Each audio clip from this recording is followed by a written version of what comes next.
पद विन्यास और दिशाएं वास्तु के लिए कितनी इंपॉर्टेंट है। मैग्नेटिक कंपास नहीं था, हमें नॉर्थ का पता ही नहीं था, हमें ईस्ट का मालूम होता था, हम ईस्ट से ही सब कुछ चीजें एनालाइज करते थे। अरे मूर्ख आदमी, तेरी औकात क्या है, तेरी औकात क्या है। जिसने ये शास्त्र लिखा वो ईस्ट की जगह नॉर्थ नहीं कर सकता था। अगर इसको समझना है ना, मेरे पास एडमिशन ले, मेरे पास एडमिशन ले। आज भी वैज्ञानिक हैरान है कि ये लाखों साल के अंदर नॉर्थ से साउथ और साउथ से नॉर्थ कैसे हो जाता है। डायरेक्शंस वास्तु के लिए जरूरी क्यों है? इतना बड़ा गलत अपने परिवार के साथ कर रहे हैं। अगर आप अपने घर की तिजोरी उस साउथ वेस्ट में प्लेस कर रहे हैं जहाँ पे कोई ताकत आपको बर्बाद होने से नहीं रोक सकती है।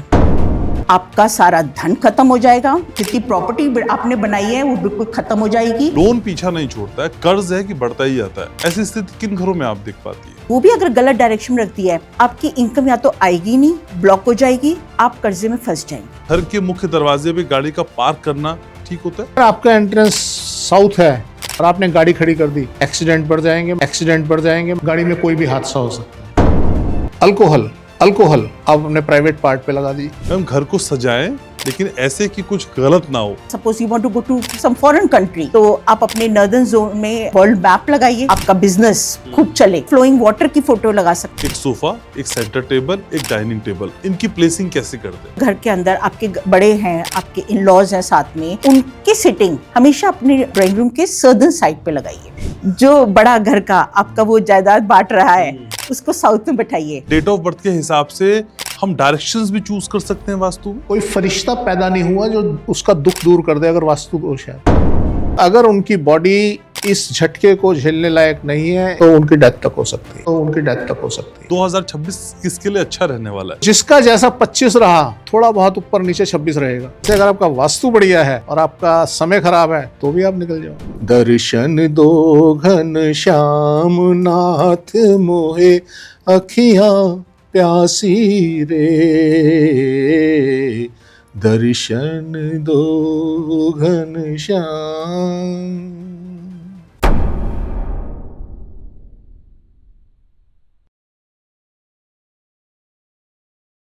पॉजिटिव वाइब्स सिर्फ सोच भर से नहीं आती है, बल्कि उस स्पेस से भी आती हैं जहां आप अपनों के साथ रहते हैं। तो अपनों के साथ उन खूबसूरत लम्हों को यादगार बनाने के लिए एक सबसे बड़ी चीज है, वो है वास्तु। और इस कोशिश को हम और आप, या फिर बोलें कि आपके जीवन की पल्स और रिदम दोनों को मैच करने का काम करता है वास्तु ग्लोबल का ये शानदार पॉडकास्ट। और जब मैं धड़कन और रिदम की बात करता हूं तो दो नाम मेरे सामने आते हैं, वो है डॉक्टर महेश गुप्ता और डॉक्टर रश्मि गुप्ता। दोनों किसी परिचय के मोहताज नहीं है। इस पॉडकास्ट के जरिए हर हफ्ते आपसे जुड़ते हैं और बताते हैं आपको कि जीवन को कैसे और खूबसूरत बनाना है। आप दोनों का बहुत बहुत स्वागत। कैसी हैं मैम आप? सर, शुरुआत जैसे मैं कई बार वास्तु से ही करता हूं ऑलमोस्ट, लेकिन आज मैं वास्तु के उस एलिमेंट से शुरुआत करना चाहता हूं जिसे हम डायरेक्शन कहते हैं, दिशाएं कहते हैं। और इस डायरेक्शन और दिशाओं को लेके इतना भ्रम है सर, सोशल मीडिया में तो मतलब बहुत भ्रम है। तो सर, दिशाओं को लेके आप क्या कहना चाहेंगे? और साथ ही साथ पद विन्यास, एक मैकेनिज्म बार बार इस्तेमाल किया जाता है, इन दोनों चीजों को समझाइए सर। पद विन्यास और दिशाएं वास्तु के लिए कितनी इंपॉर्टेंट है? देखिए सर, ये बड़ी अहम रोल प्ले करती हैं डायरेक्शंस जी। इसको समझना, इनको इस्तेमाल करना अपने आप में बड़ा महत्वपूर्ण है। क्या होता है, जब हम डायरेक्शन की बात करते हैं तो सबसे पहले हमें एक डायरेक्शन को पकड़ना होता है। वो चाहे नॉर्थ लें, चाहे ईस्ट लें, चाहे कोई सी भी लें। क्या हुआ, जब ये शास्त्र लिखे गए तो तब मैग्नेटिक कंपास नहीं था, हमें नॉर्थ का पता ही नहीं था कि नॉर्थ क्या है।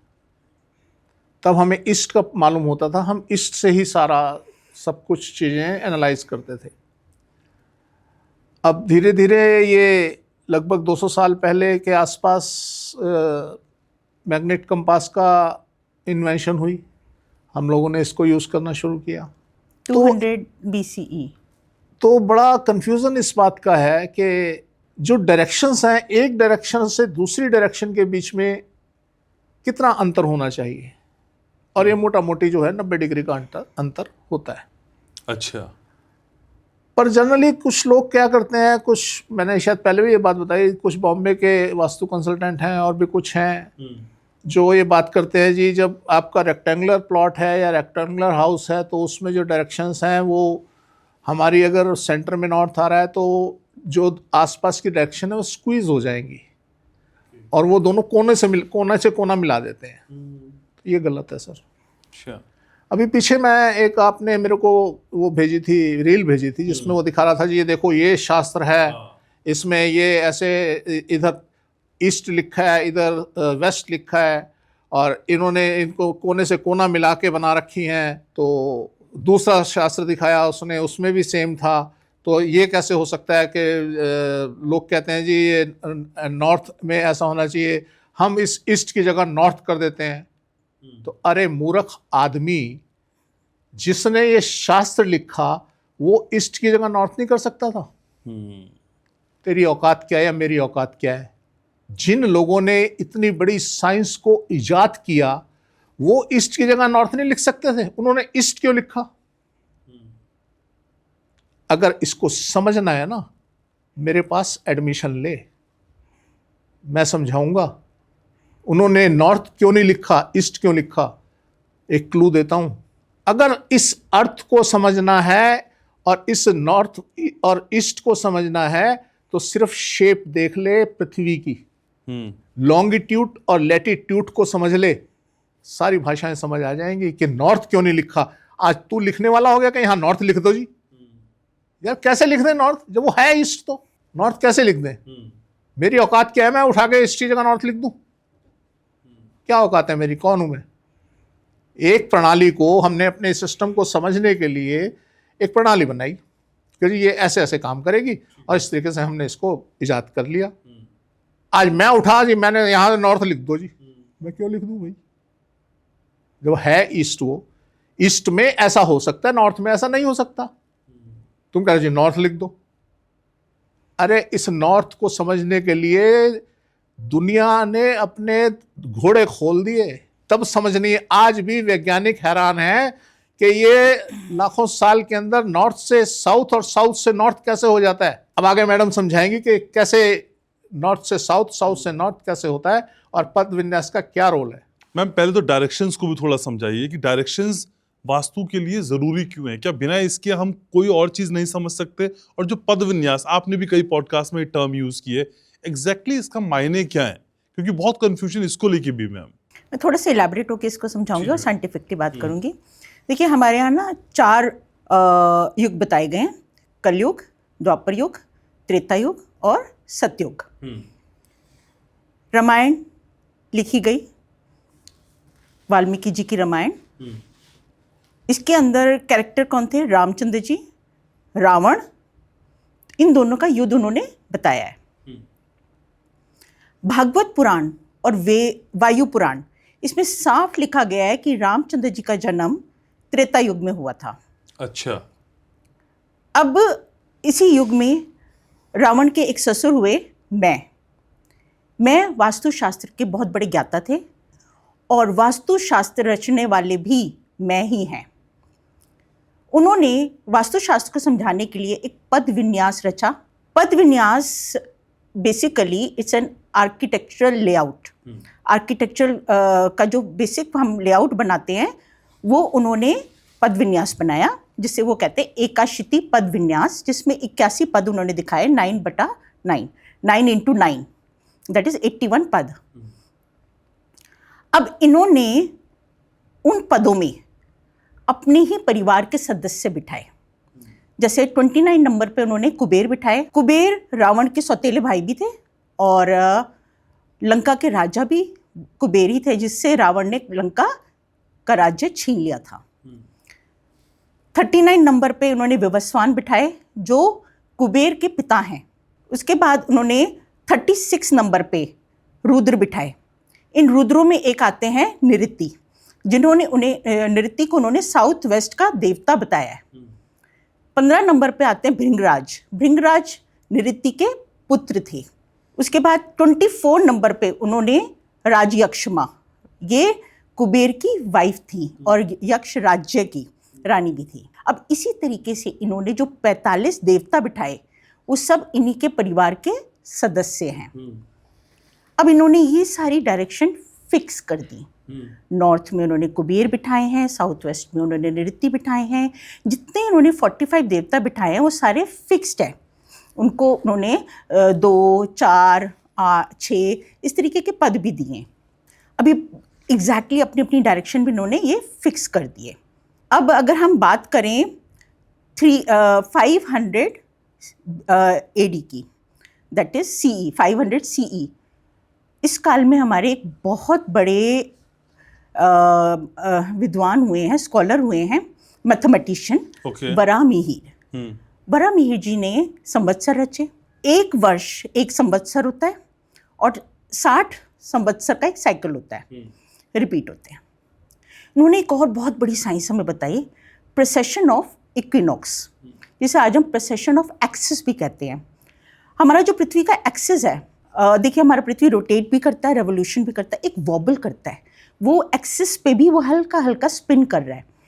अब ये ध्रुव तारे की तरफ इंडिकेट करता है, दिस इज दैट पोजीशन, और ये साइकिल कंप्लीट करने में लेता है 24,000 वर्ष। इसको आज की भाषा में द गोल्डन ईयर भी कहते हैं। ये जो प्रोसेस है ये अप्रॉक्सीमेटली 72 वर्ष पर डिग्री के हिसाब से उल्टा देखा जाता है। 12 राशियों में ये उल्टा चल रहा है, 2000 प्रति राशि के हिसाब से ये उल्टा चल रहा है, 2000 वर्ष प्रति राशि। अब आर्यभट्ट भी उसी कालखंड में हुए। आर्यभट्ट ने शून्य की रचना की तो हमारे पास गिनती और आगे आ गई, 100, 200। वराहमिहिर की ये कैलकुलेशन अभी आप देखिए, जो 60 है, 60 को अगर हम 72 से मल्टीप्लाई करते हैं तो हमारे पास आ गया 4320। जो हमारा 100 से अगर हम मल्टीप्लाई करते हैं तो आता है 432,000 नक्षत्रीय वर्ष। यहाँ तक हमारा होता है कलयुग खत्म और द्वापर युग शुरू हो जाता है, क्योंकि हम समय में उल्टा काउंट कर रहे हैं। अब 4320 को अगर हम 200 से मल्टीप्लाई करते हैं तो हमारा आ गया 864,000 नक्षत्रीय वर्ष। यहाँ पे द्वापर खत्म हो जाता है और त्रेता युग शुरू हो जाता है। तो ये कालखंड हो गया हमारे राम, रावण और मैं का। तो इसका मतलब हमारा वास्तु शास्त्र जो ये त्रेता युग में रचा गया, दैट वाज अप्रॉक्सीमेटली 864,000 नक्षत्रीय वर्ष पूर्व। ये सब फिक्स्ड है। अब जो ट्रू नॉर्थ है उसी की तरफ आज साइंटिफिकली जो हमें बताया जाता है, ट्रू नॉर्थ की तरफ मैग्नेटिक साउथ पोल है। लेकिन साइंस ये बहुत क्लियरली कहती है 780,000 नक्षत्रीय वर्ष पूर्व ये मैग्नेटिक पोल्स फ्लिप कर गए थे। अब जो ये कालखंड में हमारा वास्तुशास्त्र लिखा गया, या कहिए शायद उस समय उन्होंने ये चित्र बनाए होंगे, क्योंकि शायद लिखने का उस समय माध्यम था कि नहीं, पर चित्रों के थ्रू उन्होंने बहुत सारी साइंस समझाई थी। अच्छा। अब अगर ये उस समय बनाए थे तो उस समय तो अर्थ के ट्रू नॉर्थ की तरफ मैग्नेटिक नॉर्थ पोल था, लेकिन वो तो बिल्कुल फ्लिप कर गया। अब वो फ्लिप कर गया तो आज हमारे यहाँ जो ट्रू नॉर्थ है उसकी तरफ तो मैग्नेटिक साउथ पोल है। ठीक है। यानी जो हमारा जो पद विन्यास रचा गया ये तो उल्टा हो गया। अगर आप साउथ वेस्ट में लोग मैंने बहुत सारे ये देखा है रील, लोग क्या करते हैं, कहते हैं जी वेस्ट साउथ या साउथ वेस्ट। साउथ वेस्ट क्या है? नृत्य कोण, ये नृत्य देवता जो उन्होंने साउथ वेस्ट में बिठाए हैं। वो कहते हैं यहाँ पे आप अपनी तिजोरी रख दीजिए। पर आज की साइंस के हिसाब से तो ये पलट गया। आज की साइंस के हिसाब से तो ये नॉर्थ ईस्ट होना चाहिए। ऑब्वियसली आप साइंस को डिनाई कर ही नहीं सकते। आप कितना बड़ा गलत अपने परिवार के साथ कर रहे हैं अगर आप अपने घर की तिजोरी उस साउथ वेस्ट में प्लेस कर रहे हैं जहाँ पे कोई ताकत आपको बर्बाद होने से नहीं रोक सकती है। आपका सारा धन खत्म हो जाएगा, आपकी जायदाद, आप जितनी प्रॉपर्टी आपने बनाई है वो बिल्कुल खत्म हो जाएगी। तो इस हिसाब से जो हमारा पद विन्यास है वो बिल्कुल डिफरेंट है और वो उस कालखंड के लिए मान्य था, आज वो मान्य नहीं है। 200 BCE में जब से कंपास इन्वेंशन हुआ, हमारे यहाँ पूरा कंपास के हिसाब से ही वास्तु होने लग गया। अब जो कंपास की नीडल है जो रेड पॉइंट करती है वो एक्चुअली अर्थ के साउथ मैग्नेटिक पोल की तरफ अट्रैक्ट हो रही है। हमारा अर्थ क्या है? डायपोल है। तो हमारे को मैग्नेट उसी हिसाब से कंसिडर करना चाहिए। ठीक। तो जो नॉर्थ है, साउथ है, ईस्ट है, वेस्ट है, वो आप कंपास के हिसाब से देखेंगे, आप पद विन्यास को फॉलो नहीं कर सकते। ठीक है, तो इस भ्रम की स्थिति को दूर करने का काम हम करते हैं। लेकिन सर कई बार लोग कहते हैं वास्तु तो उपाय कर ले, लेकिन हमको ये दिशाएं निकालना, डायरेक्शन निकालना नहीं आता है। यही इस तो main है। कॉन्वर्सेशन के बाद ये डायलेमा खत्म होगा। हाँ, ये तो मेन है। डायरेक्शन नहीं पता तो वास्तु हो ही नहीं सकता ना। हाँ। हो ही नहीं सकता वास्तु। तो सर क्लाइंट किसी वास्तु कंसल्टेंट को अप्रोच करता है तो डायरेक्शन कौन निकाले? खुद क्लाइंट ही निकाल के दे या नहीं, वास्तु कंसल्टेंट निकाले? वास्तु कंसल्टेंट निकालेगा। और आज मैं समझता हूँ कि क्लाइंट को भी इतनी नॉलेज होनी चाहिए, उसको डायरेक्शंस की नॉलेज होनी चाहिए। एक दो बार वो पूछेगा डायरेक्शन कैसे निकालते हैं, जाने पहले उसको समझ आनी चाहिए डायरेक्शन के बारे में। क्योंकि जब हम ऑनलाइन करते हैं तो जब हमें समझ नहीं आती, मैंने बताया कुछ पेड़ वेड़ छुपे होते हैं, तो इस वजह से हमें बिल्डिंग नहीं देख पाते, तो हम उससे पूछते हैं कि तुम बताओ भाई, तुम्हें डायरेक्शन का नॉलेज है? तो एक बार गलत बताते हैं, 2 बार गलत बताते हैं, फिर धीरे धीरे करेक्शन हो जाती है, कहते हैं हाँ जी ऐसे है, तो पता चल जाती है अल्टीमेटली। तो सर जो डायरेक्शन समझाने में क्लाइंट को कौन कौन सी दिक्कतें आती हैं जो आप फेस करते हैं, जो आज इस पॉडकास्ट के जरिए हम सॉल्व कर दें कि ऐसे ऐसे कर लें तो डायरेक्शन हमारी सही निकल जाए? भाई सिंपल सी स्थिति होती है, हम उसको बताते हैं कि तुम अपने घर के सेंटर में खड़े होइए, अच्छा, अपना कंपास ऑन कीजिए, कंपास ऑन करके देखिए रेड नीडल किधर जा रही है। फिर वो देखते हैं, वो बताते हैं कि जी इस कमरे की तरफ जा रही है, इस कमरे की तरफ जा रही है। तो हम उस हिसाब से फिर हम उसको टैली करते हैं। गूगल का जो नॉर्थ पॉइंट होता है उसको टैली करते हैं। जब हमें टैली हो जाता है तब हम उसको कहते हैं कि यस ये तुम्हारी ये डायरेक्शन है। अभी कल ही की बात थी, तो मैं डायरेक्शन गलत लगा रहा था, जबकि मेरे को गूगल पॉइंट कुछ और दिखा रहा था और वो क्लाइंट कुछ और बोल रहा था। तो अल्टीमेटली मैंने जब उनसे पूछा कि आपके गराज नॉर्थ वेस्ट में है, तब उन्होंने कहा हाँ जी। तब हमने सही डायरेक्शन को सही किया और नॉर्थ वेस्ट में उनके गराज आए और बाकी सारी डायरेक्शंस को उसी हिसाब से सेट किया। तो ऐसे हो जाता है। बाकी हम कर लेते हैं, थोड़ा टाइम जरूर लगता है, 5-10 मिनट लग जाते हैं समझने समझाने में, हो जाता है, अल्टीमेटली हो जाता है। ठीक है। लेकिन सर सोशल मीडिया को आप कितना बड़ा जिम्मेदार या कितना बड़ा क्रेडिट देना चाहेंगे इस तरह की स्थितियों को पैदा करने के लिए? क्योंकि बहुत सारी चीजें अलग अलग ढंग सर में देखिए, समझाई जाती हर चीज़ के ना 2 पहलू होते हैं, नेगेटिव पॉजिटिव। तो इसका कुछ पॉजिटिव भी है कि आज लोग इतने अवेयर तो हो गए। अब यहाँ पे उन्हें अपनी कॉमन सेंस यूज़ करनी है कि वो उसको किस तरीके से समझते हैं। अब जिसमें इस तरीके की स्थिति नहीं होती तो वो नहीं समझ पाते, उन्हें बेयर करना पड़ेगा, उन्हें डॉक्टर को यूज़ करना पड़ेगा, जैसे भी है करना पड़ेगा। पर इसके दोनों पहलू हैं। आज अगर आप सोशल मीडिया को कल्प्रिट मानते हैं कि उसने इसको बिगाड़ दिया तो भी, और आप सोशल मीडिया को ये भी कह सकते हैं कि इसने बना भी दिया। आज लोग अवेयर हो गए हैं, उन्हें पता लग गई है डायरेक्शन। सर किसी को नहीं पता होती थी, आज भी नहीं पता। हम ऐसे पढ़े लिखे बड़े बड़े लोगों से बातचीत करते हैं, उन्हें नहीं पता, कहते हैं हमें नहीं समझ आती डायरेक्शन क्या होती है। तो इसलिए दोनों ही पार्ट हैं इसके, नेगेटिव भी पॉजिटिव भी, कि सोशल मीडिया ने अगर कुछ चीज़ों को बिगाड़ा है तो बनाया भी है, और ये हमेशा ही होता चला आएगा, क्योंकि हर सिक्के के 2 पहलू होते हैं और वो साथ साथ चलते हैं। अब ये आप पे करता है निर्भर आप कौन सा सिक्का लेना चाहते हैं। ठीक है। लेकिन मैम कई सारे घरों में हमने देखा है आमदनी तो खूब होती है और पैसा भी खूब आता है, लेकिन लोन पीछा नहीं छोड़ता है, कर्ज है कि बढ़ता ही जाता है। ऐसी स्थिति किन घरों में आप देख पाती है? देखिए 2 बातें हो जाती हैं।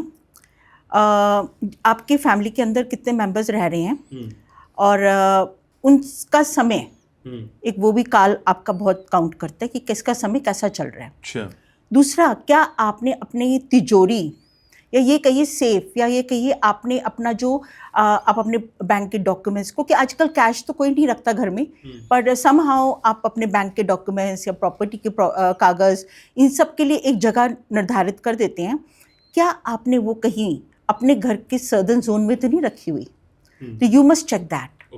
अगर आपके एक होता है आपका घर, एक होता है पंचीकरण सिद्धांत, यानी आपका कमरा। अच्छा। आपके कमरे का भी अगर आपने उसको साउथ में कोई अलमारी बनाई है और उसमें आपने अपने प्रॉपर्टी के कागज या अपने what ever the way your money is coming, कोई भी जो भी जरिया है, मे बी आपके किसी क्लाइंट के थ्रू आपके आ रहे हो, वो कोई आपकी फाइल, आपने वो भी अगर गलत डायरेक्शन में रख दिया है, आपकी इनकम या तो आएगी नहीं, या ब्लॉक हो जाएगी, या फिर आप कर्जे में फंस जाएंगे। तो ये बहुत इंपॉर्टेंट रोल प्ले करते हैं कि आपने अपने डॉक्यूमेंट्स किस जोन में रखे हैं, ताकि वो एक्टिव हैं क्या वो नेगेटिव हैं। पॉजिटिव है या नेगेटिव है, you have to see to that. ठीक है। लेकिन सर, मैं जब सोशल मीडिया की आप बात करते हैं तो सोशल मीडिया पे ही मैं किसी को सुन रहा था, तो उन्होंने कहा कि अगर आपके घर की मेन एंट्री के आगे आप कार पार्क कर देते हैं, क्योंकि कई बार हमने देखा है कि अब तो पार्किंग होने लगी है, अमूमन लोग अपने घर की एंट्री के आगे रोड पे कार पार्क कर देते हैं। सर, घर के मुख्य दरवाजे पे गाड़ी का पार्क करना ठीक होता है? अगर आप कहें मुख्य दरवाजे पे जी। तो कोई दिक्कत नहीं है, ओके। कोई दिक्कत नहीं है, बढ़िया होता है। हाँ, फिर वही जब हम वास्तु की बात करते हैं, डायरेक्शन, अगर आपका एंट्रेंस साउथ है और आपने गाड़ी खड़ी कर दी तो आपके लिए नुकसानदायक है। एक्सीडेंट बढ़ जाएंगे, मेंटेनेंस बढ़ जाएगी, गाड़ी में कोई भी हादसा हो सकता है। आपकी ईस्ट डायरेक्शन है, बहुत बढ़िया है, आपकी नॉर्थ डायरेक्शन है, बहुत बढ़िया है। तो इसलिए वेस्ट है वो थोड़ी सी हार्मफुल होती है, पर इतनी ज़्यादा नहीं जितनी साउथ होती है। अगर साउथ एंट्रेंस है, वहाँ गाड़ी खड़ी मत कीजिए, खतरनाक है। तो वो गाड़ी खड़ी करने की से फर्क नहीं पड़ता है, घर की दिशा से फर्क दिशा से फर्क पड़ता है। ओके। तो आज लोगों को कुछ भी चाहिए, कुछ भी, वो कुछ भी बोल देंगे। अभी पीछे मैं सुन रहा था, किसी को बोल रहे थे जी वो अल्कोहल अब अपने प्राइवेट पार्ट पे लगा दी। यार कहाँ जाएगी ये सभ्यता, कहाँ पहुंचाएंगे ये लोग? दही से आगे बढ़ गए सर। हाँ, मतलब कोई लिमिट होती है यार। To vulgar. तुम ड्रम भरो और उसमें बैठ जाओ ना। तुम अगर तुम्हारे पास इस क्रिया से धन आता है तो तुम बैठ जाओ ड्रम भर के, उसमें देखो तमाशा क्या होता है, उछलते फिरोगे तुम। यार कोई लिमिट होती है, मतलब कॉमन सेंस भी कोई चीज़ है या नहीं है? तुम क्या बोल रहे हो? किसी को तेजाब लगाने के लिए बोल रहे हो? मतलब तुम जलाना चाहते हो उस पार्ट को, उसको जलाने से धन आ जाएगा। ये कुछ हटकर बोलने की चाह है क्या सर? बेवकूफ़ी की पराकाष्ठा है ये, मूर्खता की पराकाष्ठा है। अपने आप को किसी तरीके से फेमस करना है, ये वो है और कुछ नहीं है। तो कहीं ना कहीं ये रोक लगनी चाहिए जी। मैं तो आपको हर पॉडकास्ट में बोल रहा हूँ कि हम कहाँ खड़े हैं आज, समाज कहाँ खड़ा है। लौंग, इलायची, तेजपत्ता, पान और न जाने क्या क्या, और स्विच वर्ड, बस यही दुनिया रह गई। काम धंधा बिल्कुल बंद, घर में बैठो कमरे में और यही करो। दरवाजे खिड़कियां खोल दो, नोट आने शुरू। तो हम कहाँ जा रहे हैं हम लोग? एक डॉक्टर से जब आप इलाज कराने जाओ तो वो आपको कहे जी 2 लौंग और 2 इलायची और ये फलाना ढमकाना, ये अपने ऊपर से वार के पानी में फेंक दो, ठीक हो जाओगे। यार आप क्या समझोगे उस डॉक्टर को? मतलब हम आज इस स्थिति में आ गए हैं कि हर चीज़ का इलाज लौंग इलायची। ठीक बात है, ठीक है। तो लौंग इलायची से आगे बढ़ते हुए पेंटिंग्स पे आते हैं, क्योंकि महिलाएं घर को अलग अलग तरीके से खूबसूरत बनाती हैं। और एक पॉडकास्ट में मुझे किसी मेरे मेहमान ने कहा कि भाई देखिए, जो बंजारा मार्केट्स होती हैं वहाँ से इस तरह का सामान लेके नहीं आना चाहिए, क्योंकि इस तरह की मार्केट में से एंटिटीज़ के घर पे आने का डर बना रहता है। हम घर को सजाएं लेकिन ऐसे कि कुछ गलत ना हो, क्या कर सकते हैं वास्तु के हिसाब से? देखिए, अगर आपका घर वास्तु के हिसाब से बना हुआ है तो कोई ताकत आपको डिस्टर्ब नहीं कर सकती। अच्छा। तो ये सुपरस्टिशन कभी नहीं पालना चाहिए कि यहाँ से सामान लाएं। अरे वो भी तो अपने पेट के लिए सब काम कर रहे हैं, बेच रहे हैं। आई मीन किसी को आप ऐसे डिस्करेज किसी सोसाइटी को, कम्युनिटी को नहीं करना चाहिए, बल्कि हमें तो एनकरेज करना चाहिए कि आप लोग वहाँ से लाओ। पर कॉमन सेंस, आप कॉमन सेंस के साथ वास्तु, हम तो केवल टोटली वास्तु को फॉलो करते हैं कि आपके घर में वास्तु के हिसाब से कहाँ पे क्या प्लेस्ड होना चाहिए। अब जैसे आपने सर्दर्न जोन अपना आकर, आपको चाहिए कि आपको प्रॉपर्टी बने, आपका बहुत अच्छा घर बने, मल्टीपल प्रॉपर्टीज़ बने, तो आप अपने साउथ में देखिए, साउथ का आप बिल्कुल 180 डिग्री नहीं चूज़ करेंगे, थोड़ा सा उससे इधर उधर। आप अपने सर्दर्न जोन में कहीं पे भी आप बहुत बड़ी बिल्डिंग की फ़ोटो लगाइए। आप अगर चाहते हैं कि आपके रिलेशनशिप, आपके बच्चे, आपका maybe suppose you want to go to some foreign country, तो आप अपने नॉर्दर्न जोन में कोई वर्ल्ड मैप लगाइए, ग्लोब की फ़ोटो लगाइए। आप चाहते हैं कि आपको नेम, फेम, आपका बिजनेस खूब चले, आप ईस्टर्न साइड में कोई अच्छे कुछ सन की फोटो भी लगा सकते हैं, नहीं तो आप फ्लोइंग वाटर की फ़ोटो लगा सकते हैं। इस तरीके की फ़ोटो मतलब बहता हुआ पानी, आप इस तरीके की फ़ोटो लगाइए, आपको सक्सेस मिलेगा। वेस्ट साइड थोड़ा सा डिफ़िकल्ट साइड होता है। वैसे तो हम रिकमेंड करेंगे आप वहाँ पे फ़ोटो नहीं लगाइए, क्योंकि जो चीज़ की समझ ना हो उसको आप ना करें, क्योंकि हम अब नॉर्थ वेस्ट अगर टच कर जाते हैं तो हम वहाँ पे यूजुअली आपके घर में जो पितृ होते हैं या जो लोग अब इस दुनिया में नहीं है पर आप चाहते हैं उनकी फोटो लगाना, तो आप उनकी लगाइए ताकि उनको मुक्ति मिले, बट वेरी सेंसिटिव प्लेस। सो जब तक कोई डायरेक्शन प्रॉपर ना पता हो तो वी वुड से कि आप पूछ के लगाएं। So this is more important कि आप किस चीज क्या जीवन में चाहते हैं, कितनी उड़ान भरना चाहते हैं, उसके हिसाब से लगाइए ना। ठीक है मैम, पेंटिंग से बात तो आपने की, लेकिन बेसिक फर्नीचर जो घर में होता है, एक सोफा, एक सेंटर टेबल, एक डाइनिंग टेबल, ड्राइंग रूम से शुरुआत करते हैं, इनकी प्लेसिंग कैसे करते हैं? देखिए ये तो थोड़ा सा और सेंसिटिव पार्ट है, बिकॉज वो दीवार से आगे लगा के अमीर लगते हैं वो वाला मत बताइएगा। नहीं, वास्तु इज एब्सोल्यूट डायरेक्शंस। हाँ। और यही वाकई में ये करता भी काम है। आप इसमें भ्रमित नहीं होए कि ये इंटीरियर डिजाइनिंग में आपको डिस्टर्ब करेगा। इंटीरियर पार्ट आप obviously you can enhance your furniture, enhance your beautification of the room, but direction follow करना बहुत ज़रूरी है। देखिए आप अगर अपना ड्राइंग रूम सेट करते हैं तो the most important part is कि आप आपके अगर घर के अंदर आपके बड़े हैं, आपके इन लॉज हैं साथ में, या दादाजी दादी आपके दादा ससुर भी साथ में रहते हैं, तो कोशिश कीजिए उनकी सिटिंग हमेशा अपने ड्राइंग रूम के सर्दर्न साइड पे लगाइए। अच्छा। कई बार क्या होता है, बड़ी दादाजी दादी जी जो होते हैं वो एक ही चेयर यूज़ कर रहे होते हैं, स्विंगिंग काइंड ऑफ चेयर, तो वो आप साउथ में लगा दीजिए ताकि वो एक फिक्स भी हो जाएगा एंड उनकी आपको ब्लेसिंग्स मिलेंगी। वो जो भी आपको बोलेंगे बहुत अच्छा बोलेंगे, आपके फेवर में बोलेंगे। और आप खुद अपने जितने यंगस्टर्स हैं आप लोग अपनी नॉर्दर्न साइड में प्लेसिंग करिए। जो सिंगल चेयर वो सिंगल पफी लगाएंगे, हाँ काउच लगाएंगे, तो ऑब्वियसली आप यंगस्टर्स उससे ज़्यादा यूज़ करते हैं, सो एक ऑटोमेटिक प्लेसमेंट हो जाती है। तो ये आप क्या करेंगे, एनर्जी बैलेंस करते हैं। बड़ों से आपको एनर्जी पॉजिटिव मिलेगी, और स्पेशली सपोज आपकी प्रॉपर्टी की डिवीजन हो रही है एंड यू वांट कि हमें मैक्सिमम मिले या सब हमारा फेवर में जाए, तो why not place them in south and you yourself sit in north. Ma'am Hindi में भी बता दीजिए इसको। सॉरी जो बड़ा घर का आपका वो जायदाद बांट रहा है उसको साउथ में बैठाइए और खुद आप उस ड्राइंग रूम के नॉर्दर्न साइड में अपने लिए प्लेसिंग कर दीजिए। देखिए आपके फेवर में कैसे बात होती है। सर जब हम कई लोगों से बात करते हैं तो लोग बताते हैं भी अपनी डेट ऑफ बर्थ के हिसाब से आप अपने रंग को चुन सकते हैं, या आपके नंबर्स आपके डेट ऑफ बर्थ के हिसाब से हम बताते हैं, तो क्या सर डेट ऑफ बर्थ के हिसाब से हम डायरेक्शंस भी चूज कर सकते हैं वास्तु में? सर डेट ऑफ बर्थ से यहाँ एक तो होता है न्यूमरोलॉजी। आप न्यूमरोलॉजी की बात कर रहे हैं, वो डिफरेंट सीन है। अदरवाइज हमारे लिए डेट ऑफ बर्थ, उसका टाइम, ये एस्ट्रोलॉजिकल वैल्यू रखता है। ओके। उसके हिसाब से हम अपनी डायरेक्शन को मेंटेन कर सकते हैं, अच्छा, सेट कर सकते हैं।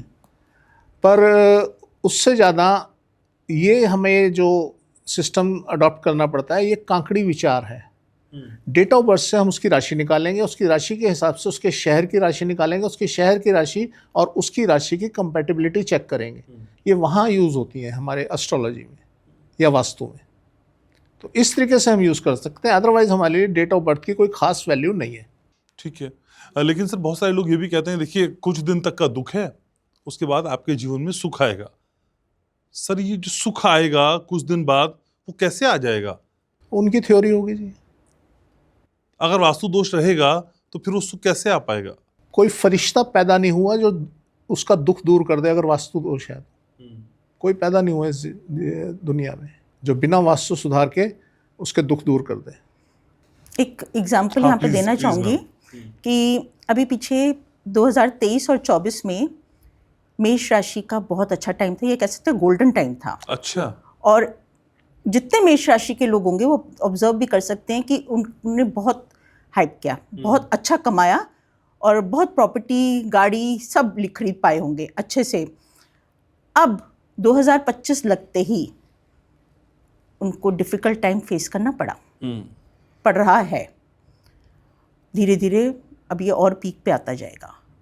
अब ऐसे में अगर उन्होंने वास्तु यूज़ नहीं कर रखा होगा और दे आर अबव 70 ईयर्स, वो काफ़ी ज़्यादा डिफ़िकल्ट टाइम फेस कर सकता है। मैं क्या मतलब इतना ख़राब बता नहीं सकती। ये जो पार्ट होता है, इस पार्ट को बोला जाता है मृत्यु तुल्य कष्ट के योग। अच्छा। अब आप इसके मतलब इस पूरे सेंटेंस में सारी स्थिति को समझ जाइए कि अगर उनकी बॉडी इस झटके को झेलने लायक नहीं है, उनका दिमाग इस झटके को झेलने लायक नहीं है, तो उनकी डेथ तक हो सकती है। ये वो पीरियड चल रहा है। और आप अभी नोटिस भी करेंगे कि जिनके नाम AL वगैरह इससे इस इनिशियल से होंगे तो वो जरूर सफ़र करेंगे। और ये सफर कब तक करना है उन्होंने मैम? ये बताऊंगी। अब क्या है कि अगर तो उन्होंने वास्तु खराब कर रखा है, से उन्होंने अपनी सेफ साउथ वेस्ट या साउथ वेस्ट में रखी हुई है, सर कोई ताकत नहीं रोक सकती उन्हें बर्बाद हो। जो उन्होंने इतनी कीमती अपना सब कुछ कमाया था वो तो जाएगा ही जाएगा, बर्तन तक बिक जाते हैं। अब अगर उन्होंने अपना वास्तु ठीक कर रखा है और हमारी पॉडकास्ट देख के कुछ समझा है, स्पेशली अपना जो सेविंग है उन्होंने अगर नॉर्थ से ईस्ट या स्पेशली नॉर्थ ईस्ट में रखा हुआ है, उनका ये समय कट जाएगा। और ये अप्रॉक्सीमेटली 2027 तक तो है ही। 2025 या 2024 सितंबर से ये थोड़ा झटके आने शुरू हो गए थे, अब तो पीक पे आना शुरू हो गया है। ठीक है। सो ये होता है वास्तु का प्रभाव। ठीक है। वैसे तो सर 2026 आने वाला है, एक कंप्लीट पॉडकास्ट हम उस पर करेंगे, लेकिन आज कुछ ग्लिम्स के तौर पे मैं जानना चाहता हूँ सर 2026 किसके लिए अच्छा रहने वाला है? क्योंकि आप तो एस्ट्रोलॉजी की बातें भी बता देते हैं, नाम के हिसाब से बता दीजिए। देखिए, मुझसे बड़े सारे ना क्वेश्चन किए जाते हैं कि जी हमारे लिए 2026 कैसा रहेगा। तो मैं उन्हें कहता था जैसे 25 रहा। अच्छा। हमारा जो साल का असर होता है ना जी, वो होता है शनि से। मेन प्लेनेट हमारा शनि है जो हमारे ऊपर बहुत ज़्यादा प्रभाव डालता है। अच्छा। और शनि का जो ट्रांजिट में चेंज आना है वो आना है 27 में। तो जिसका जैसा 25 रहा, थोड़ा बहुत ऊपर नीचे 26 रहेगा। अच्छा। जो बदलाव आएगा 27 में आएगा ना, तब होगा परिवर्तन के हाँ अब उठापटक शो होनी शुरू हुई। जब 24 और 25 की हम बात करें, जो 24 में जैसा था और 25 में बिल्कुल विपरीत हो गया। जो बहुत बढ़िया था वो नीचे डाउन चला गया, जो डाउन था वो अप आ गया। तो ये अब ये स्थिति दोबारा आएगी 27 में। तो अगर हम 25 और 26 की गणना करें तो लगभग सेम है, थोड़ा बहुत ऊपर नीचे थोड़ा फर्क बढ़ जाएगा। हम जब चलते हैं किसी टारगेट की तरफ तो हम डे बाय डे आगे खिसकते जाते हैं। तो ऐसे ही बढ़ता जाएगा। अगर स्ट्रेसनेस है बढ़ेगी, और अगर आप खुशहाल होते जा रहे हैं तो खुशहाल होते चले जाएंगे।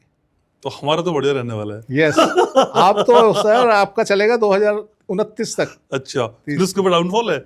उसके बाद डाउनफॉल। अरे ठीक है सर। वास्तु डिस्टर्ब मत कीजिएगा। हाँ, अगर वास्तु डिस्टर्ब नहीं हुआ तो डाउनफॉल पता नहीं चलेगा ना। अच्छा। ठीक है। वैसे जिसके साथ हेश गुप्ता होते हैं तो वैसे भी वो ठीक ही रहता है, उसमें कोई लोड नहीं है सामने। नहीं तो नहीं जरूर हाँ, जरूर। ठीक है। लेकिन मैम जब हम डायरेक्शंस की बात करते हैं, रंगों की बात करते हैं, डेट ऑफ बर्थ की बात करते हैं, न्यूमरोलॉजिस्ट की बात करते हैं और एस्ट्रोलॉजिस्ट की बात करते हैं, आपको क्या लगता है कौन सी विधा, कौन सा जॉनर सबसे ज्यादा आपके जीवन में इम्पैक्टफुल है? देखिए, वैसे तो थोड़ा थोड़ा इम्पैक्ट सब चीज़ों का पड़ता है। अच्छा। पर अगर हम बात करें वास्तु की, तो उसका तो कमाल का प्रभाव पड़ता है। मे बी मैंने आपको अभी एक एग्जांपल दिया ना, आपका एस्ट्रोलॉजिकली टाइम बहुत खराब है, 7:30 शुरू हो गई, ठीक है, लेकिन आपका वास्तु बढ़िया है। अब ऐसे में यूजुअली क्या कह दिया जाता है कि इस बच्चे की शादी करा दो। क्या होता है कि आपका जब लाइफ पार्टनर आपके साथ जुड़ता है और ऑब्वियसली आपने चार्ट देख के एस्ट्रोलॉजिकली मैचिंग देख के शादी की होगी और आपके स्पाउस का समय अच्छा चल रहा है, कुछ तो वो भी आपका समय कटवा देता है, वो आपका खराब समय निकल जाता है। दूसरा, आपका वास्तु आपको बहुत हेल्प करता है। आप जैसे देखते हैं ना ट्रक के अंदर जोड़ा लगता है टायर, ठीक है, एक पंचर हो जाता है तो दूसरे के सहारे ट्रक बहुत आगे तक निकल जाता है, तो संभाल लेता है। सेम पोजीशन होती है, अगर स्पाउस आपका उसका टाइम बढ़िया है और आपका टाइम खराब है तो आप निकल जाओगे। इसी तरीके से अगर आपका वास्तु बढ़िया है, ये भी एक सिक्के के दो पहलू हैं, दो टायर हैं, और आपका समय खराब है तो भी आप निकल जाओगे। तो ऐसी स्थिति आ जाती है। ठीक है, लेकिन सर हम आगे नहीं निकल सकते जब तक हम अपने व्यूवर्स के सवाल शामिल नहीं करते। जरूर जरूर। और जब आप दोनों होते हैं फिर सवालों की बौछार रहती है। सिलसिला शुरू करते हैं सर। मेरे साथ जुड़ रहे हैं अंजू क्राफ्टो आईडी है इनकी। ये कह रहे हैं सर नमस्ते, मैं छोटे से गांव से हूं। घर में छोटी सी कपड़े की दुकान है। दुकान के साउथ दिशा में सेप्टिक टैंक है और हम उसे हटा नहीं सकते। नॉर्थ में मेन डोर है, क्या होगा सर? मेन डोर के आगे उतना बड़ा पिट बनवा दे जितना बड़ा सेप्टिक टैंक है। ओके।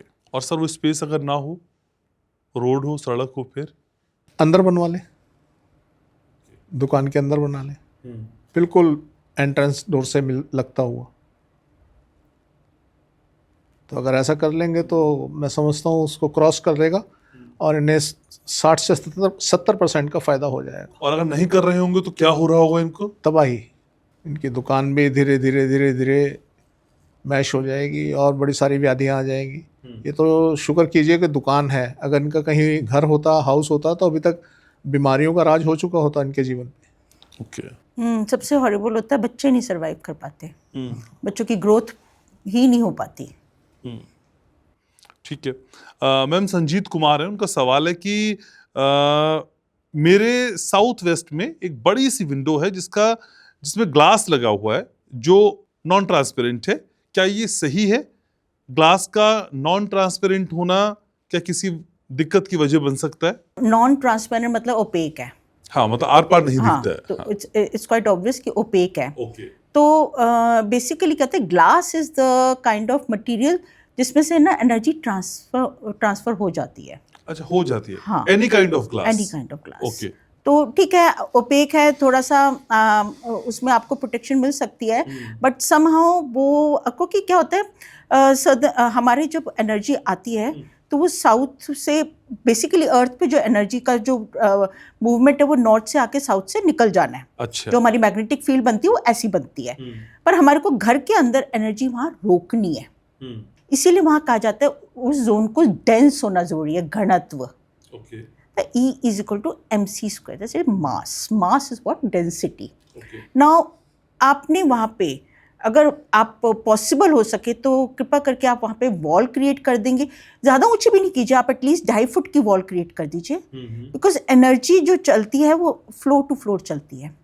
सो वो आपको प्रोटेक्शन देगी। ठीक है। सर एक सवाल है ब्रीजा नूप का, कह रहे हैं कि सर मैंने अपने घर के पूर्व में खेत लिया है, सामने 1 किलोमीटर करीब एक नहर है, वहां दुकान बनाना चाहता हूं। खेत साउथ फेसिंग है, चौड़ाई से ज्यादा लंबाई 4 गुना ज्यादा है, क्या ये ठीक रहेगा? देखिए, जब तक खेत है तो कोई दिक्कत नहीं है, क्योंकि उसकी आपने परिधि को अभी बांधा नहीं है। जिस दिन आपने उसकी परिधि को बांध दिया उस दिन उसके इफेक्ट आने शुरू होंगे। ओके। तो आप उसमें कहीं भी कुछ भी बना के रह सकते हैं, कोई ऐसा इशू नहीं है। वहाँ डायरेक्शन भी ज़्यादा देखने की जरूरत नहीं। अपने अगर नॉर्थ में आपके उससे 1 किलोमीटर दूर नहर है तो बहुत बढ़िया स्थिति है। आप रहिए, प्लॉट पे बना के एक कमरा बना लीजिए, नॉर्थ फेसिंग बनाइए, नॉर्थ में उसका गेट रखिए और बना के रहिए, आप बड़ा फ्रूटफुल होगा आपके लिए। तो जब तक खेत होता है ना जी, उसमें चीज़ें मैटर नहीं करती, क्योंकि उसमें कोई बाउंड्री तो है नहीं। तो एनर्जी को पता नहीं चलता कि ये अलग है या इसका है उसका है, वो कोई मायने नहीं, खुला सब सही है। हाँ। ठीक है सर। मैम मिलन तिवारी है, इनका सवाल है कि मेरा पूर्व दिशा की ओर घर है और सीधी उत्तर दिशा में बनी हुई है, सीढ़ी उत्तर दिशा में बनी हुई है, टैंक भी है जो उत्तर पश्चिम में है। सेप्टिक टैंक की बात कर रहे हैं। सेप्टिक टैंक, हाँ, मेरा घर, मैं फिर से आपको रिपीट कर देता हूँ, मेरा जो घर है वो पूर्व दिशा की ओर है, जो सीढ़ी है वो उत्तर दिशा में बनी है और टैंक जो है वो उत्तर पश्चिम में है, सेप्टिक टैंक। इसमें थोड़ी सी सीढ़ी की प्रॉब्लम आपको फेस करनी पड़ रही होगी, क्योंकि जो सीढ़ियाँ होती हैं वो समहाउ आपकी वो जोन को डिस्टर्ब करती है, क्योंकि आपकी वो एंट्रेंस भी चेंज कर देती है। अब ऊपर जो फ्लोर पे आप जा रहे हैं वो जोन आपकी क्या टच कर रही है, I don't know, but at least आपके ग्राउंड फ्लोर के ऊपर तो थोड़ा सा प्रॉब्लमेटिक बात आ जाती है। अगर नॉर्थ में ये सीढ़ियाँ हैं तो इतनी एनर्जेटिक जोन है, उस जोन को आपको सीढ़ियाँ नहीं बनानी चाहिए थी। ओके, ठीक है। सर राधे जांगड़ है, इनका सवाल है, पहले कह रहे हैं कि सर जितने भी आप पॉडकास्ट देते हैं और करते हैं उसमें बहुत सारी जानकारी हमको मिली है और हमारा जीवन बदला भी है, इसलिए तो आपको थैंक यू पहले कह रहे हैं। दूसरा कह रहे हैं सर हमने कुछ बदलाव अपने घर में कर दिए हैं, काफ़ी फ़र्क पड़ा है। अभी जो पूछना चाहते हैं वो ये कि सर मेरा बेटा है 13 साल का, उसकी जो जन्म तिथि है वो 4 जुलाई 2012 है। बेटे का नाम है कपिल जांगड़, उसका मन पढ़ाई में लग जाए, क्या कर सकते हैं वास्तु के लिहाज से? सबसे पहले तो उसका अगर सोने का आप अरेंजमेंट कर सकते हैं नॉर्थ में करें, और उसके जो स्टडी मटेरियल है उससे नॉर्थ में रखें। और अदरवाइज बेटा आपका बड़ा भाग्यशाली है, ये पढ़े ना पढ़े तीर जरूर मारेगा, कहीं ना कहीं ऊंचाई पे जरूर जाएगा।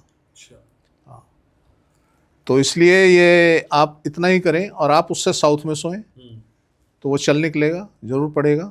बाकी हमें नहीं पता पूरी अगर इसकी एस्ट्रोलॉजी क्या कहती है, डेट ऑफ बर्थ तो ये कहती है कि बड़ा भाग्यशाली है, दिमाग है, बुद्धिमान है, तो ये ओवरऑल ये जो है हिट करेगा। और तीर सिर्फ पढ़ने से नहीं चलते हैं।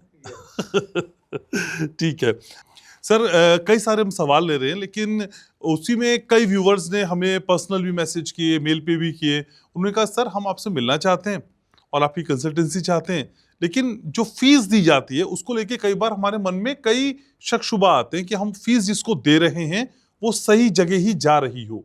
तो सर ये क्लैरिफाई कर दीजिए कि फीस देने के लिए व्यूवर्स को या क्लाइंट्स को क्या एग्जैक्टली फॉलो करना चाहिए, क्योंकि ये भी हो सकता है सर कि आपके नाम पे कहीं और पैसा कोई ठगी ना हो। नहीं देखिए, एक तो पर्सनल नाम से आप बिल्कुल किसी को एंटरटेन ना करें, कोई पैसा पर्सनल नाम से डालने की ज़रूरत नहीं है। हमारा एक अकाउंट वास्तु ग्लोबल का है, एक एनवायरो प्रो एनर्जीज का है, 2 ही अकाउंट है, एक प्राइवेट लिमिटेड कंपनी है और एक प्रोप्राइटरशिप कंपनी है। तो इन्हीं में दोनों में आप डालें, और किसी दूसरे पर्सनल नाम से कोई आपसे मांगे तो आप प्लीज़ उसे ना करें, आप खुद जिम्मेवार होंगे उस बात के। तो इसलिए किसी को पर्सनल नाम से पेमेंट ना भेजें। ठीक है, सवाल ले लेते हैं सर एक दो जल्दी से। ये जसपाल कौर है, मैम ये कह रही हैं कि मैं मोहाली से हूँ, पूर्वमुखी मकान कोने का है और 3 मंजिला मकान है, कृपया मुझे बताएं क्या ये डायरेक्शन सही है मेरे लिए? पूर्वमुखी है और कोने का है, तो इनको ये चीज़ तो थोड़ी सी बतानी पड़ेगी कि इनका साउथ भी पूरा खुला है क्या, या इनका नॉर्थ खुला है। तो ये कौन से साइड पे कोने का है ये भी इंडिकेट करना पड़ेगा, तो उसी के बाद मैं डायग्नोस करके बता सकती हूँ। फिलहाल जो पता चल रहा है इसके हिसाब से ठीक है, जितना बता नहीं, इससे नहीं कहा ऐसा जा नहीं कह ओके। सकते। ठीक है मैम, एक सवाल और है, वैसे हालांकि मुझे सर से लेना था लेकिन ये सवाल आप ही को सूट कर रहा है ज्यादा। ये है नैनी है, कह रही है कि कौन सी दिशा में हमें कपड़े रखने चाहिए? कपड़े आपके लिए बेस्ट डायरेक्शन रहती है नॉर्थ से ईस्ट के बीच में। उसमें आप अपनी कबर्ड भी आप क्रिएट कर सकती हैं जिसके अंदर आप अपने कपड़े रखें। बेस्ट डायरेक्शन देखिए, आपके वो कपड़े ज़्यादा अच्छे तरीके से लगी रहेगी अलमारी आपकी, वो आपको सोशलाइज होने का मौका मिलेगा। और आपके वो कपड़े बड़े हैप्पी दिखाई देंगे और आपको फिट भी आएंगे। तो बेस्ट डायरेक्शन है। ठीक है सर, रमनदीप कौर हैं, कह रहे हैं कि मेरे पति का दवा का बिजनेस है, दवा का काम करते हैं और हमारे घर में दवा के बॉक्स रहते हैं, तो उन दवा के बक्सों को किस दिशा में रखें? नॉर्थ वेस्ट में रखें। अच्छा, जितने बॉक्स हों जो आपने सेल करने हैं, आपके बिजनेस से रिलेटेड जो भी सामान है, आप उसको नॉर्थ वेस्ट में रखें। डॉक्यूमेंट्स के अलावा अगर डॉक्यूमेंट्स बिजनेस से रिलेटेड हैं उन्हें नॉर्थ में या ईस्ट में रखें, ईस्ट में रखें डॉक्यूमेंट्स को, और जो मटेरियल है उसे नॉर्थ वेस्ट में रखें। ठीक है। सुभाष बिश्नोई जी का सवाल है और स्पेशली कहा है कि आप ही से सवाल, तो मैं तो बताता भी नहीं जवाब, पता नहीं क्यों कह रहे हैं आप ही से पूछें। ठीक है सर, ये कह रहे हैं कि सर मैं फर्स्ट फ्लोर पे रहता हूँ, नॉर्थ मेरा ओपन है, नॉर्थ की जो बाउंड्री वॉल है और उसके साथ ही छत पर लोहे का एक जाल भी लगा हुआ है, और कहीं सर नॉर्थ से एनर्जी जाल के रास्ते नीचे तो नहीं जा रही है? बिल्कुल ठीक है, कोई टेंशन मत लो। और नीचे जाने का मतलब आप परेशान हो तो बताओ, तो आपकी परेशानियां कम हैं, किसी और वजह से कोई परेशानी हो सकती है, अदरवाइज इसकी वजह से आपको कोई परेशानी नहीं है। बहुत बढ़िया सीन है। ठीक है सर, अनिमेश का एक सवाल है, कह रहे हैं कि सर नॉर्थ मेरी बंद है, नॉर्थ को खोलने का तरीका भी बता दीजिए। देखिए, उसमें अगर आपका ग्राउंड फ्लोर है तो पिट बनाई जा सकती है, और अगर आपका अपर फ्लोर है और वहाँ नॉर्थ में विंडो वगैरह नहीं है तो विंडो बनाई जा सकती है।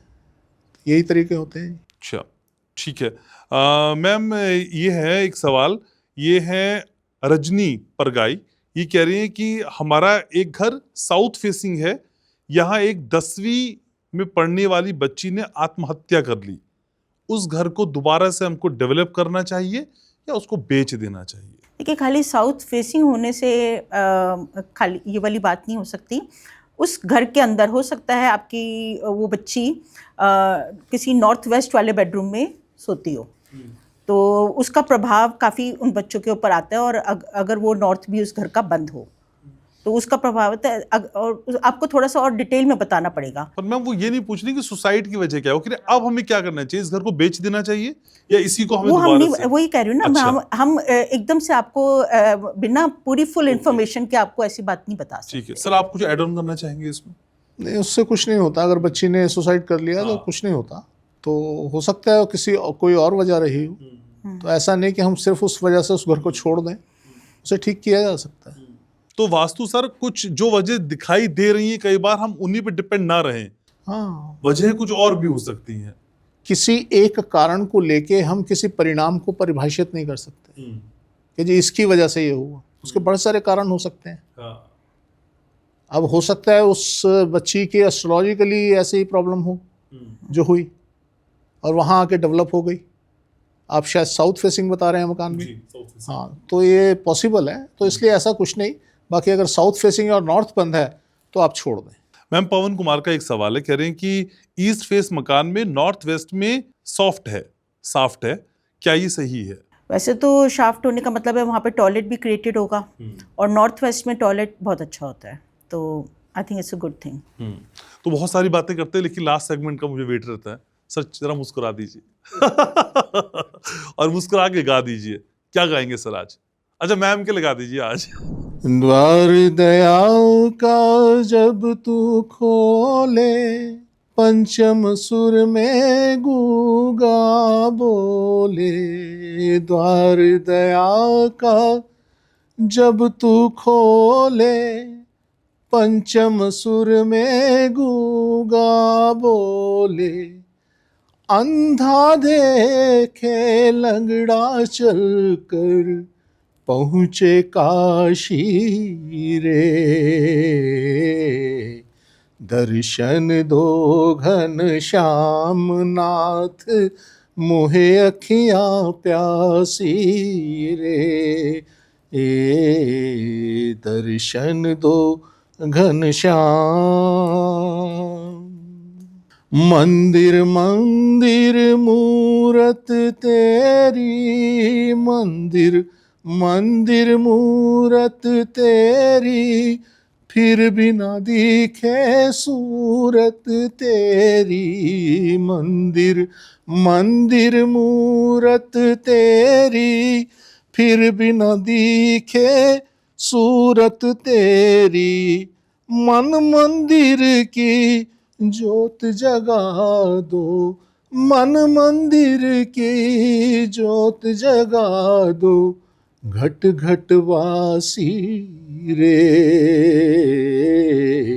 दर्शन दो घन श्याम नाथ, मोहे अखियाँ प्यासी रे।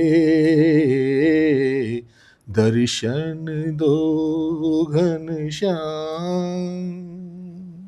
तो ये दर्शनों का सिलसिला चलता रहेगा सर, और ये घनश्याम तो आपका दर्शनाभिलाषी है। आप आते रहेंगे, मैम आती रहेंगी, हम बातें करते रहेंगे। लेकिन सर जो आप गाते हैं वो कमाल कर देते हैं, लोग तो इसके मीम बनाने लगे। Thank you so much sir, thank you so much ma'am.